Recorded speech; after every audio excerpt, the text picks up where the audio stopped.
Militant écologique.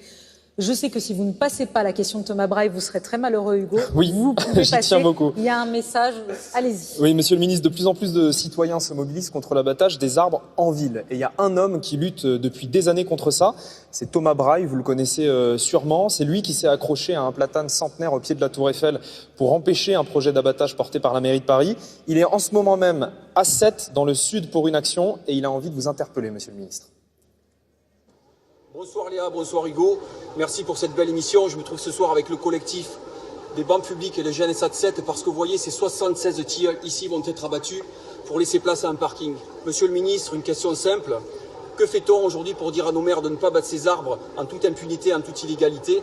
Et deuxième question, concernant les 1 milliard d'arbres qui doivent être replantés dans les forêts, eh bien, est-ce que ça va être des forêts économiques et industrielles ou est-ce que nos enfants vont pouvoir les voir pousser et nos petits-enfants aussi bien plus tard? N'oublions pas que l'arbre est en haut de la pyramide. Je vous remercie et vous souhaite une très très belle soirée à tous. Au revoir.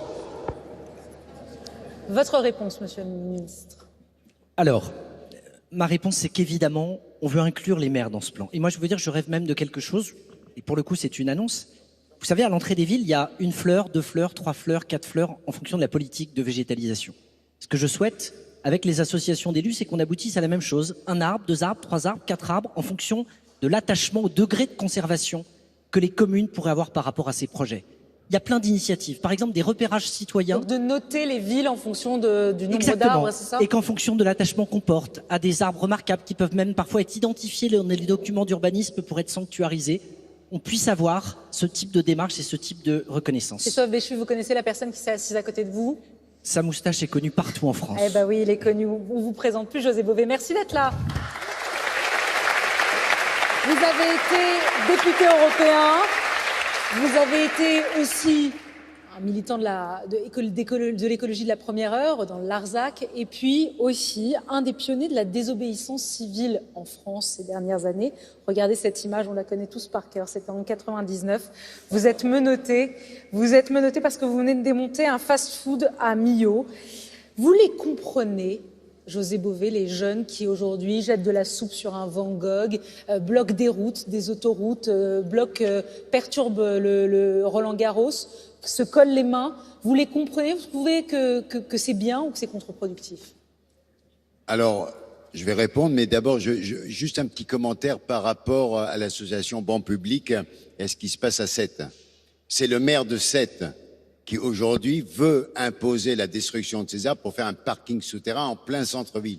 Ce qui est une aberration alors qu'aujourd'hui il faut sortir les voitures des villes. Là on a des petites rues et ce maire veut creuser dans une colline. C'est quelque chose d'absolument aberrant en détruisant en plus ces arbres qui est un lieu collectif pour les populations. Donc moi je suis à côté, j'ai signé la pétition avec eux et je les suis jour par jour. Je crois que là, en tant que ministre, tu dois dire clairement, il faut arrêter ce projet. Ce projet est un projet aberrant qui ne correspond plus à la situation d'aujourd'hui. Ce projet doit être arrêté. Si tu dis ce soir, je demande au maire de Sète d'arrêter ce projet, eh bien on a gagné cette bataille. Il y avait 1000 personnes encore cet après-midi pour défendre ces arbres. C'est symbolique.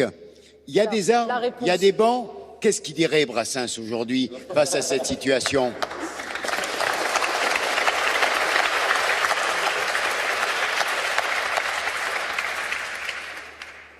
Si je veux me faire applaudir, c'est simple, je dis je suis contre. Simplement, José, j'ai un défaut, c'est que moi j'ai tendance à penser qu'avant de prendre une décision, c'est mieux de connaître le dossier. Donc en revanche, l'engagement que je prends, c'est que l'association me transmette effectivement ce que sont ses doléances, que je regarde le sujet, et là je prendrai une position. Mais je le fais pas sur un plateau de télé, sur une injonction, et sur la base, quelle que soit la manière dont les choses sont dites, même avec beaucoup de conviction, ça nécessite quand même quelques minutes pour regarder la réalité. Eh ben moi ça me va très bien. Demain, les associations te transmettront le dossier, peut-être viendront au ministère si tu acceptes de les recevoir, et ça serait une très bonne, déjà avancée ce soir. Voilà, bravo. José Bové, je vous remercie.